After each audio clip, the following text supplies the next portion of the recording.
Welcome back to a new week of Three the Hallway. As you see in front of us is nothing but basketball jerseys. Yes, sir. That's what we talking about today. I am Tariq Rashad. That's my name. That's Big Game Hunter, man. Boy, if you don't. Big Game Hunter. And we have Married Man Rob with a Bachelor's in Arts and Science with us. And we have a guest that has been here before. We're happy to have him. JNob, who's joining us all the way from Michigan. As you see, he has his Detroit Pistons hat on. They have the #1 pick in the upcoming draft. Well, we're going to talk about what's going on right now. And usually we have a rule on this show, brought up by John, that we only talk about teams that's still in the playoffs. So they say. A lot of people say it, though. But John brought in a reinforcement today because he know we going to talk about There will be no KD slander on this podcast.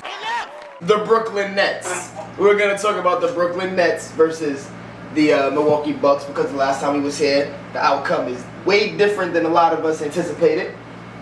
And we also have on the other end, Philly and Atlanta went at it. Now you have Milwaukee versus Atlanta in the Eastern Conference Finals. So we're going to talk about the Eastern Conference.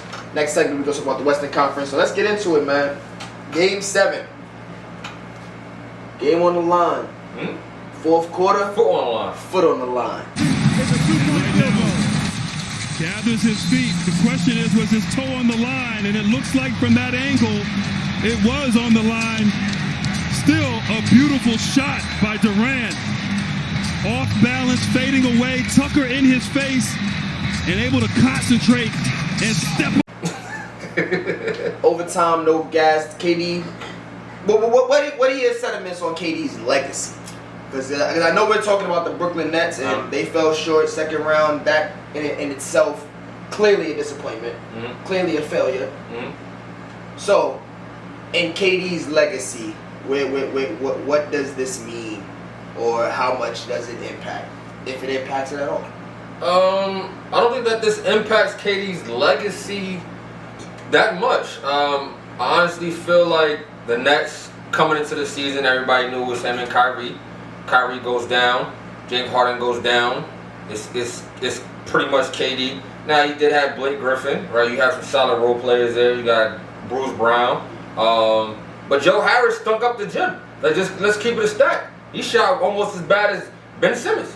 Couldn't hit a shot to save his life, and that's your secondary option outside of Hobble James Harden, who just came back off injury, who didn't play basketball, didn't play not one lick of basketball before Game 5. He said it out of his mouth. From where? Between game 1 and Game 5, he didn't play basketball. Okay. So like he said it himself, like the first time I played basketball was when I was on the court. So I just feel like you're making it sound like he had missed significant months and months of basketball. I mean, in comparison to KD missing a whole season and then missing half of this season, more than half of this season. Right. When James Harden says he hasn't played basketball since Game 1. And he comes back in Game 5. So in the last 2 games he plays over 40 minutes. It's not just about the playing basketball part. It's about being able to be effective playing the game. Like you can move on a hamstring, but can he do his regular moves? No. He clearly couldn't get to the basket like that. He clearly couldn't get separation like the way he was doing it. He was playing. If you look at the sets that they was running, they had to change the way that he played the whole game because of his injury. So it was a significant injury enough where he didn't practice, and that he only played during the games. So if it's something that severe, then of course it's going to affect. So you're playing with a superstar and a half, pretty much. So with that being said, KD left it on the court. He played 50 minutes of the game. I believe, honestly, that they could have won the game. I think on my end, I think that Steve Nash missed out on a huge opportunity. When they got the stop, they was able to come back down the other end with 10 seconds left on the clock, and there's no timeout being called. So if your player is playing, he played unlimited minutes. He didn't get a break. You gotta find time to call a timeout to get a breather, and then maybe even set up a play.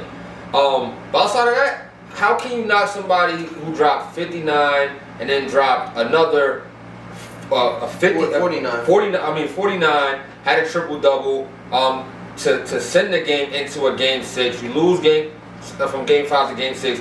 You lose Game 6. You come back to Brooklyn. He takes your team into overtime, and then had a chance to win the game at the end with pretty much Blake Griffin, hobbled Jeff Green once again. Joe Harris is not shooting the ball pretty well. Bruce Brown played the best basketball of his career, and that's what you ask for when you're role players. But let's give the Milwaukee Bucks credit. They're playing with two superstars, and I believe the most underrated two superstars. Whoa, brother, whoa, now.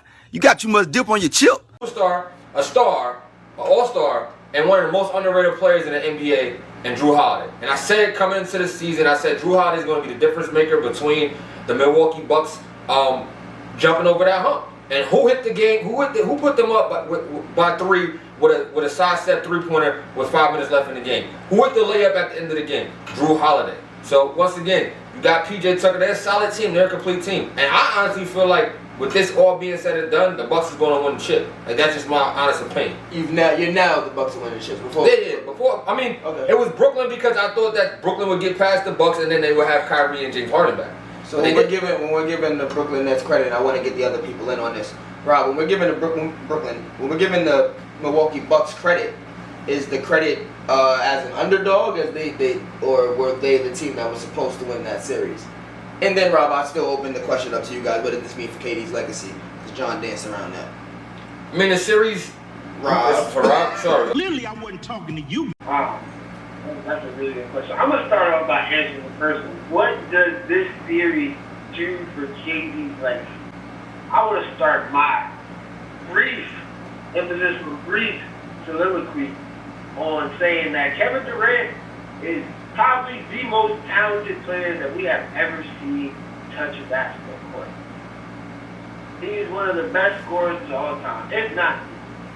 We have never, ever seen a 7-footer do what he's able to do on a basketball court as efficiently, as good as he's able to do that. However, especially when it comes to scoring the basketball, let me say that. Because we see 7-footers play a little bit better defense. I don't think we've seen 7-footers handle like him. But when it comes to offensively, he's in a class of his own. Put it there. We've seen him put it on display. So, when I am viewing Kevin Durant, when I am looking at his long-term, all-time legacy, I see someone who, like I said, is an all-time great scorer, but like at the end of the day, he lacks just a tad bit to be when it comes to the ability to take his team over the top. When I say that, I mean that, when you look at championships that he's won it with the 73 and 9 team. And that was the only 2 championships he ever had. I've seen him play with Russell Westbrook before, and he didn't win a championship. So it's not the fact that he can't win, it's that he can't win big unless they are the overwhelmingly favorites. And to me, this series just proves that too. Like, he can score all the points in the world. He can do it efficiently. He can get rebounds. He can get assists. When it comes down to at the end of the day, you got to be able to win, dog. Like, and to me, I don't see him as the greatest winner, which is why for me, I don't see him in the ranks of the pantheon of LeBron James, of the Michael Jordan, of the Kobe Bryant, who have proven time and time again that, hey, I can be the one-man show and lead my team to a championship. I'm just going with that there. Yeah. As far as the Milwaukee Bucks, man, they really have been there. We all, I can say myself included in this, we all thought the series was over when they were down 2-0. To start the series, they lost game 2 by like 39 points. Everyone was saying the Nets are going to the finals. I even had to win the championship. But, injuries are a part of the game. It happens. The Nets haven't been healthy all year. We all knew this going into the playoffs. And the Bucks got it done. Like, at the end of the day, it's like I said, it's about winning. So, listen, man, Milwaukee, I feel like they have a confidence where it's like they kind of slayed the dragon essentially. And I could see this particular win propelling them to a deep, possibly NBA Finals run. I still want to see. It's not much further to go. Listen, man, I still want to see what they want to do against the Hawks. I'm not counting the Hawks out. I feel like they're hungry to have a chip in their shoulder. I just, the Bucks are now favorites, and they're not winning like house money. They are expected to win. And it's a little bit different when you're expected to win as opposed to, if we play good, then people expect them. So I want to see what they do with the foot's on the opposite shoe. Shoes on the opposite foot. So Jordan, we bring it to you. Is this a legacy breaker for KD? Is it not that significant? And then again, Milwaukee. Is Milwaukee the real deal? To me, man, I don't think this series has, a negative effect on KD's legacy. If anything, I think it kind of even elevates it at anything. You know what I'm saying? To be in that position that he was in, James Harden going down to game 1, Kyrie going down to game 4, and then after game 4, you hear all this talk about, everybody on social media talking about, well, can KD lead the team, or can KD do this, or what he's going to do by himself, or whatever. Like, the man literally did everything that y'all asked him to do. They just didn't win. You know what I'm saying? And that's what they asked the most. Sometimes that's how the ball, the ball rolls in basketball. Like, you do everything you can, but sometimes you don't win. Like, for example, like LeBron, when his last year in Cleveland, like, he did everything that he could. He still didn't win. So, I mean, sometimes it's like that. So, for me, from KD, just him, not the team, like, he did everything that you asked him to. So, y'all can't really hold that against him. Like, man dropped a 50-point triple-double in Game 5. And then y'all saw what he did in Game 7. Like, man was out there a year or 2 years removed from Achilles, tearing his Achilles out there the whole entire game. Dude, man, he averaged 43 minutes the whole series. 43 minutes playing? I'm bad. Like, people don't even come back from Achilles injuries and come back that seconds. We've never seen that before at all. So for him to do that and not lose a step, like, that's crazy. Like, that's unbelievable. So if anything, like this whole season, I think it elevates his legacy. Then my question to you and to John then is what is KD's legacy? In my opinion, I agree with you. He had an amazing comeback season. I don't think anyone expected him to be as good as he was this year. Like, we expected KD to be good. We expected him to be something. But off of the Achilles injury, this fresh off of it, I don't think anyone expected him to be that good in the 32 games that we did get to see. In the playoffs, we didn't expect. I mean, we expected KD to be great in the playoffs, and he was. He didn't disappoint individually. At the end of the day, though, as a team, they did disappoint. And yes, Bron has been into. And yes, I compare him to Bron, and I like that you compared him to Bron because that's where the legacy is supposed to be standing. We're not talking about KD in a situation where he's the best scorer of all time or where he's the one of the most talented players. We know that. We know that. We all know that. It's where do you? KD is not in the greatest players he's not in the Hall of Fame talk. He's past that. He's in the legacy talk. He's in the elite of the elite talk. And when we talk about that, then you have to criticize his game a little bit more. So yes, he was amazing in Game 5. Yes, he was amazing in Game 7. But when we're talking about elites, this was the second round of the playoffs. LeBron catches the same criticism. You said you mentioned he was down and out and he didn't have his players, but that was he made it to the championship. When he went against that 73-9 team and KD, like Rob said, was the heavy favorite with the Golden State Warriors. He made it to the championship. He had his hitters with him. He had what? He had his hitters with him. His hitters weren't that good. Kyrie was gone. Kyrie was in Boston. The 73-9 team, that wasn't. I'm sorry, the second year when he lost to the same 73-9 team, it was the same team. They beat him twice. In the second year, the team was worse. He had K-Love. Where a healthy K-Love. It's a way better than James Harden. I hear you. Healthy K-Love is way better than James Harden. You can nitpick at it, but at the end of the day, we're talking about the legacy. And the legacy is, at this point in his career, when asked to lead a team, he lost 4 out of 6 games.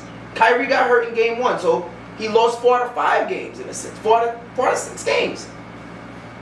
That's bad. When we're talking about the best, that's a hit. It's not the worst thing in the world. Does that mean that KD can never... This is not a situation where we're like, oh, Can't catch Michael Jordan. Oh, can't catch Bron. 'Cause I don't think he's trying to catch Jordan. I think Bron is the next person on his list, or maybe even a Kobe in the situation, and that comes with championships. He's at the highest point he can get with having championships in his pocket and not leading a team to a championship. He's at the highest point he can be. There's no more praise I can give him. This is the utmost praise as a basketball player. Granted, he's one of the best basketball players I've ever seen, one of the best basketball players to ever play the game. Where does he rank on that best? One of the all-time and to greatest. me, he falls under the LeBrons, he falls under the Jordans, he falls I feel under like the under the Kobe. On a resume standpoint, yeah, he doesn't fall. And that's where I want to see is like, that's the only what I'm saying is, there is. right now in the NBA, right now, at this standpoint, Kevin Durant is the best basketball player in the league. Giannis says it. His numbers proved it. He came up with ACL. He came up with Achilles injury and killed the league. And then it dominated in the playoffs. The only thing that he didn't do was win. And we just went over I those sit factors. next to you So, for the last 2 years, and winning is everything to you. So why didn't we give KD the crown then?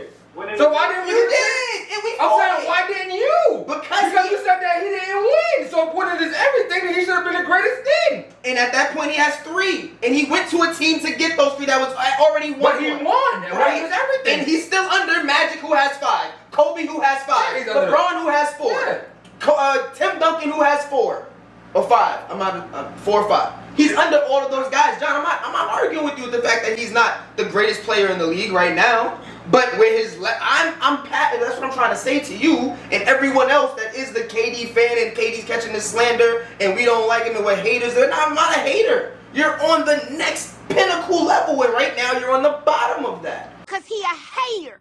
And how do you continue to climb? You take your team to the championship. You win a championship. I don't think anybody's arguing that. I think a lot of people are. I think we're arguing right now. The argument right now is who's the best player in the league.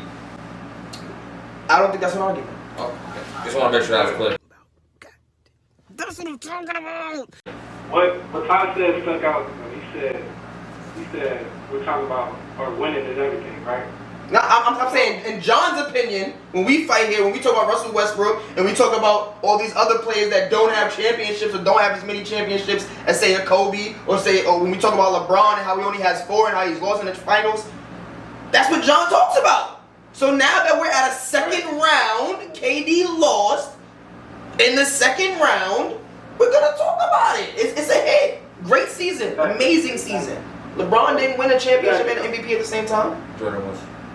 And that's my point too. So y'all saying that winning is everything. Rob brought up, he's not on the level as Michael and Kobe and LeBron. Well, if we're talking about winning is everything, LeBron lost like 7 finals already. He got there. He's gotten there. I mean, he's gotten there. He's gotten to the top of the mountain and lost. Yes. I think that's better. So, if you win, then you're a loser. In that sense, you won more. So I'm a better winner than you. If I've made it there that many times, I'm still a better winner than you. So granted, okay, I lost, so Jordan's above me, but you're still under me. Fine. Yeah, you got his 4, but you also got his 7 losses. I mean, it's 6 losses, whatever. So I mean, you talk about I don't put LeBron up there with Michael and Kobe, because Stop it. Michael didn't lose, but Kobe lost 2, but LeBron lost 6.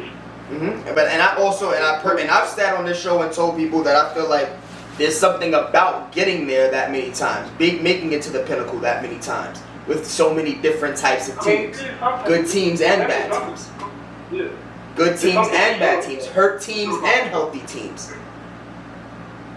And right now, where it stands, in my opinion, KD has made the best of being the heavy favorite. And that's cool if that's how you want to win. But I've told you before, I'm not going to forget that. And I'm not going to forget that he is probably the most talented player I've ever seen. And he's definitely the best scorer I've ever seen.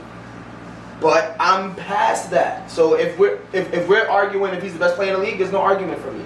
If we're arguing where KD's legacy stands, there's still someone in the league that's higher than him. Head and shoulders, in my opinion. On top of the greatest players, one of the greatest scorers, but when it comes down to it, man, you gotta win, dog. Like, you gotta win. And when there's the opportunity to lead a team and not have the most unanimous MVP ever and the best shooting backcourt, you know? Like, you gotta show your work in those moments too, and that's where I'm like, no, Kevin Durant. We're talking about showing your work, but I mean, what else we got to show? What more do you want from me? And he has to make the last basket. What are you talking about? He has to make the last basket. That's why Paul Pierce has one championship. One championship. And we love him because he made the last basket so many times. He has to make that last basket. I don't get how one shot defines showing your work. It doesn't define showing your worth on a regular stage. On the regular stage of things, he showed more than you could ever. But we're talking about eliteness right now. We're not talking about the status quo. We're talking about the top of the cream of the crop. And in that moment, I've seen LeBron win those games. I've seen his teammates. And I've seen LeBron James lose those games too. And right now, in the moment, Kevin Durant lost that game, bro. And at the end of the day, he lost that game. He shot an air ball as his last shot. Maybe it was Steve Nash's fault. Maybe he shouldn't have played 52 minutes. Maybe he shouldn't have stepped on the line in the fourth quarter. All of those things happened, bro. They happened. I hear you. And everybody. He's gonna come back next season and try to prove it again. Hopefully they're healthy and they can make the run. So is it gonna be a knock? If they win it next year, it's gonna be a knock on his legacy because he won it with Kyrie and JNob. No, I personally don't like the pickup. I said that. I've been saying that all season too. I don't like that they added James Harden. But at the end of the day, they still have to win. They still have to win. I mean, for me, right. Every year is a championship or bust with that team, in my opinion. So if they win, then they did what they were supposed to do. And I think what Jordan is saying is that because he's now playing with a team that's loaded, but we all know that yes, it's loaded in one sense, but you need luck and you need help to win a championship. Mm-hmm. Those are two things that you need, but neither of them are a given. Mm-hmm. So with that being said, what has been the knock on Kevin Durant, which is that he played with super teams, and which is why he didn't win, that shouldn't be a knock on him anymore. Because this series in itself proved to you how hard it is to win a championship and what you need. Another thing, man, like, I don't know, like, what the whole knock on super teams is, because if you look at the history of the game, like, no superstar has won it by themselves. It's always been a team effort. This is a team sport. Mm-hmm. So you're talking about teams, even though they, like, some are loaded more than others, but you still need a whole group, a whole team of players to produce and do what they do best. So, I mean, to say, like, somebody's won it by themselves, I don't really know if you can say that about anybody.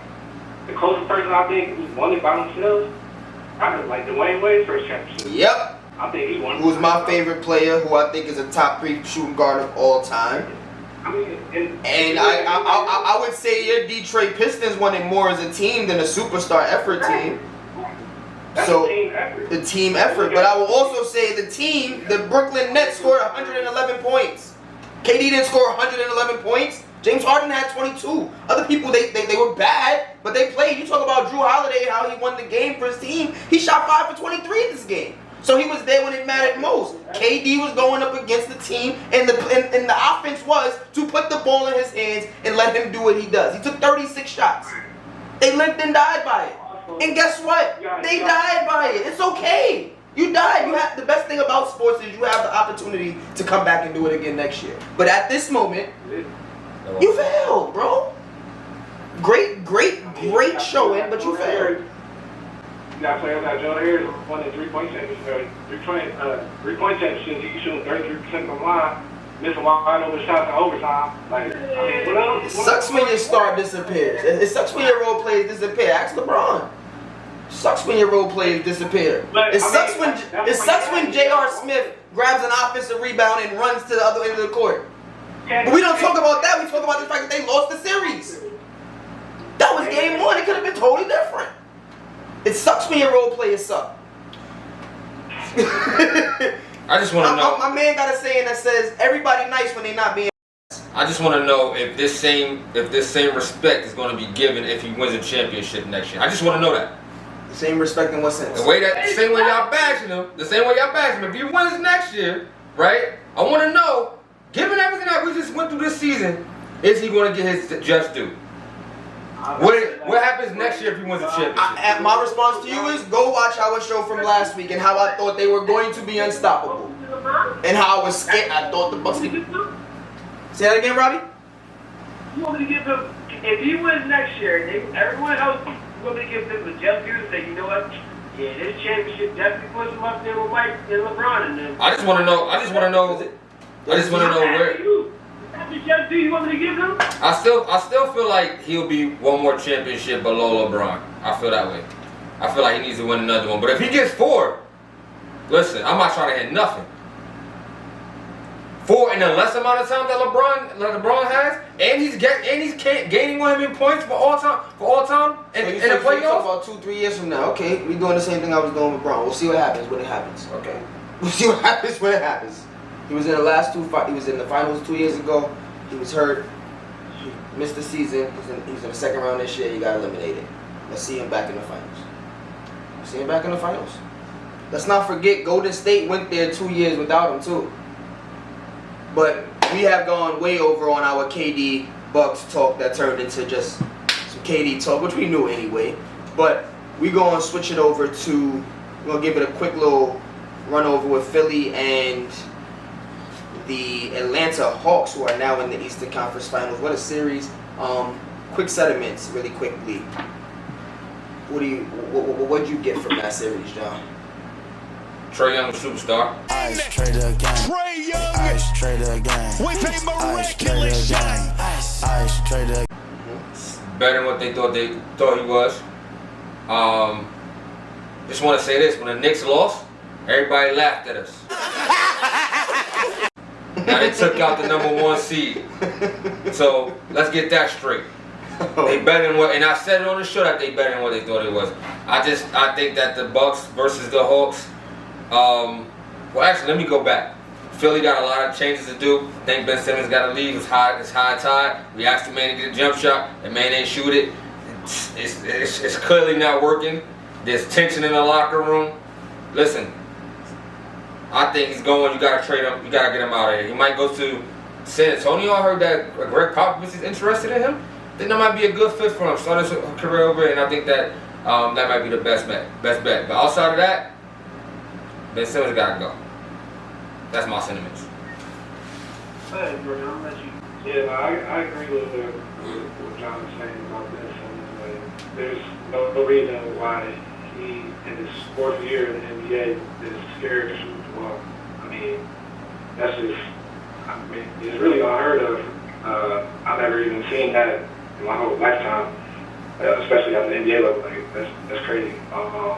And it's really holding them back, like, because they have the team to be really good if he just finds a jumper and he has that his repertoire, and just that can open up so many more, abilities to the game, and for others too, just talking about his teammates, they can just open the floor up by shooting the ball. And it's not just like, we're not saying he's gonna be like the perfect shooter or like the best shooter in the world. He just gotta take the shot. Just take it. Respect. Gotta, be a threat on the court. Be a threat in a half-court setting. Because really, when they in a half-court setting, they put him 4-on-5. And he just a 6'10", 250 pounds, just taking up space. Like, he's not doing nothing. So like, and especially that play, man, when he spun baseline and Pass it. Yeah, that was rough. Like, I don't even know what to say about that. Like, So if you're not gonna like work on his game and put in the effort, like, he gotta go. If he holds him back, Joel Embiid is gonna be fed up. He's gonna want to leave because there's no point in him being there. He's not gonna work in his game. So, and for Atlanta, man, like, Atlanta's showing a lot. Like, they young, they want it, and they're showing it to the world. And it's not just Trae Young. Trae Young is obviously doing his thing, but it's like a whole team effort. The bigs are playing pretty good. They got the shooters, Bogdanovich, they got Gallinari. Kevin Herter was on fire game, in that game 7. So, they got a good team, man. And, Nathan Dillon is a great, he's shown that he's a great coach. Making the right adjustments throughout the series, even in the New York series. Taking away Julius Randle, Julius Randle was taking away his substance most of the time. But, Talk to us nice, man. My bad, John. My bad, John. But he's making adjustments. Even though he couldn't slow down, he couldn't really slow down Joel Embiid. It did. The adjustments that he was making was, slowing it down a little bit. Joel's a great player, so you can't really stop him from doing what he does. But I feel like Nate can make the right adjustments to this Milwaukee team. Sort of how they can play like Giannis, sort of how they played Julius Randle in their first round. Obviously, Milwaukee was a better shooting team than New York, but I think they have a chance. They have a chance to get to the finals and make some more noise, keep it going. So we'll see. Yeah, I think the Bucks are the actual best story in the playoffs this year. Excuse me, the Hawks. Thank you, John. The Hawks are the best story in the NBA playoffs this year. I'm gonna be fast. They were underdogs against the Knicks. They were the 5 seed. They went ice Trae and the rest of the squad. Like you said, it is a full team thing going on there, Jordan. They went into New York, won it in 6 in New York. Number 1 seed was down 25 or more in Game 5 when the series was tied. Was able to come back, win that game, win Game 7.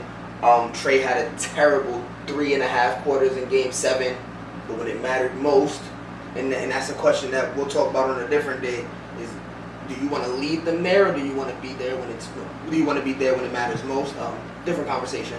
But Trae Young, 6 feet tall, 6'1" maybe. We talk about the range. He can shoot from Dame and Steph land. He can also get 10, 11 assists a game, something that Dame and Steph don't do. He runs his team. They're young. They're hungry. Whatever conversation was had with Capella to make him change his mind about how he felt based on last year not playing at all to this year being a vital part of that team. Like you said, maybe Billy couldn't stop Joel Embiid, but he was able to throw different things at him. Joel Embiid missed enough shots for him to be able to get back. And like you said, if you're playing 4 and 5, Joel Embiid's playing with a false star in a sense, because the guy can't do anything when it matters most in the half-court set. And that's what Atlanta wants to get you into.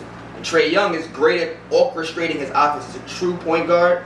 And the nickname says it all. He's ice cold. He's ready. He was shooting, I think, 3 for 20, 3 for 17 when he pulled from 10 feet behind the three-point line and hit the dagger with 2 minutes left to put them up by like 6. Like, this is a star. This is a superstar in the making. And he's not in the making. He's a superstar. I say in the making because it's only year 3 for him too. We talk about Luka and they were drafted together. They were traded for each other. Mm-hmm. He's right there. In fact, he's in a sense running his team better than Luka, because I would say Luka has the better number 2 player with Porzingis, but that's not working out. Trae is gone further than him 2 times. Granted, different conference, different competitors. I will say Joel Embiid gave him 40 with the torn meniscus. I'm sitting over here with a sprained MCL. I cannot understand how he was able to play as much as he did and play as good as he did from that height and that much weight. And he be running too. I don't understand it. Amazing job by him, but the Hawks. I think the Hawks are gonna take the Bucks to 7. That's a bold statement. Remember that. I don't think they're gonna win that series, but I think they're gonna take them to 7. I think they're gonna play really tough every single game, and I like the Trae Young story more than I like the Brooklyn story, more than I like the Luka story, more than I even like the Phoenix story. Listen, the only thing I gotta say is Ben Simmons needs to shoot.